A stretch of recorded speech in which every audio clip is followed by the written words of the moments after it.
a lot of atrocities was happening. Like here, like Deacon Johnson said about this building, about where I'm standing today, in this building.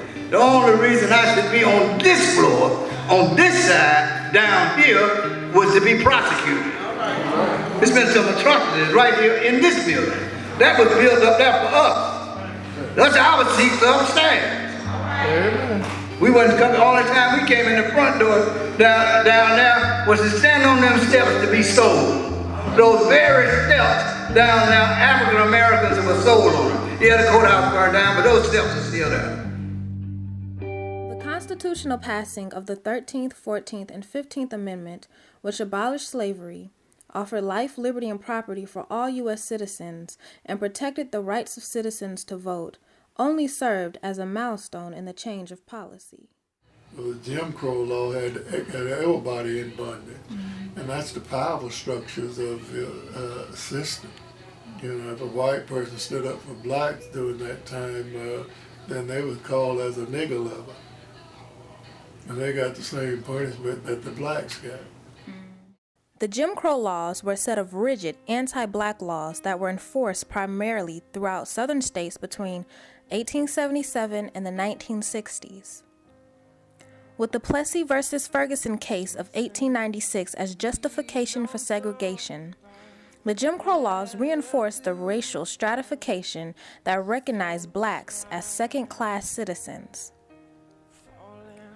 The laws separated blacks and whites from sharing the same establishments, and most times, the facilities that allowed blacks were in worse conditions. This included the schools. In the 60s and the 70s, the two high schools in Newton County was R.L. Cousins High and Newton High. Cousins was the all-black school. But there was a little movement started because black children were being so unfairly treated. No air conditioning, no screens on the window. How could they study when flies and mosquitoes were biting on them? In 1969, a successful U.S. Department of Justice lawsuit was filed against the state of Georgia. As a result, both schools were forced to integrate. So close, no matter how far, couldn't be much more from the heart, forever just who we are. On February 29, 1969, nearly 500 frustrated high school students walked out of the school and marched to the Board of Education to voice their demands. The students wanted equality within the school system, but little did they know their movement served as the catalyst to help transform segregation in Newton County. The initial march to the board was not as successful as the students had hoped, but they refused to give up and continued to march. We marched every day, every night. Every night where? Every night from the church over here to the square. At the St. Paul and Mary's Church? Right. Leave me at the altar, knowing all the things you just escaped. Meetings were held every night at the church, and soon enough, the adults in the city started to get involved. Between 4 and 6 p.m., nearly all the blacks in Covington would start at St. Paul's Church on Stone Mountain Street and continue the march to Emory Street. The march progressed to Washington Street and ended in the Covington Square, where the leaders of the group would give updates on the success of the protest.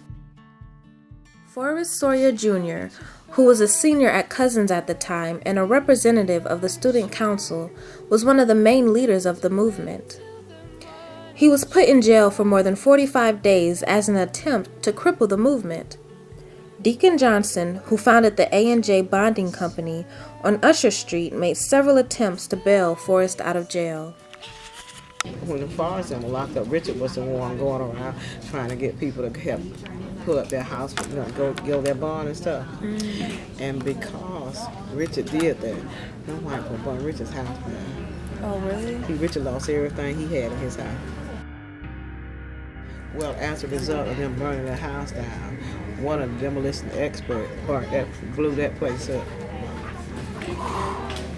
That's why some of the black blew it up in retaliation for their burning Richard. Despite some of the violent acts that took place in the city during that time, The movement was intended to be peaceful. However, when the marching was not as successful as planned, the black people in Covington had a new strategy. Escape it all, it's just irrelevant. We had to figure out a way to make them talk. Black people were the ones going downtown and supporting them financially. So, that was green power, so green power talked. After about, I don't know, it was over 40 days, black people were not shopping in Covington at all. See, they wasn't willing to listen at first, but when they saw that they were making money off of us, and then when they thought they were going to make all that money Easter, and they did, then they was ready to sit down and talk.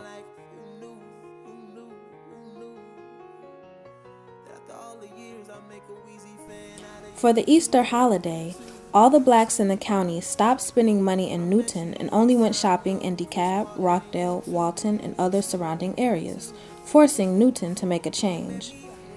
Black Easter started with a group of high school students and ended with the start of racial equality in Newton County. By the fall of 1970, not only the public schools were desegregated, but so were the stores and the police departments.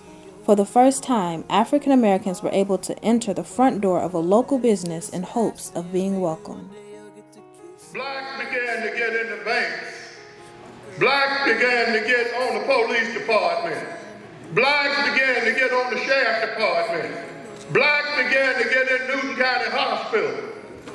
Blacks got an opportunity to get in every position in Newton County.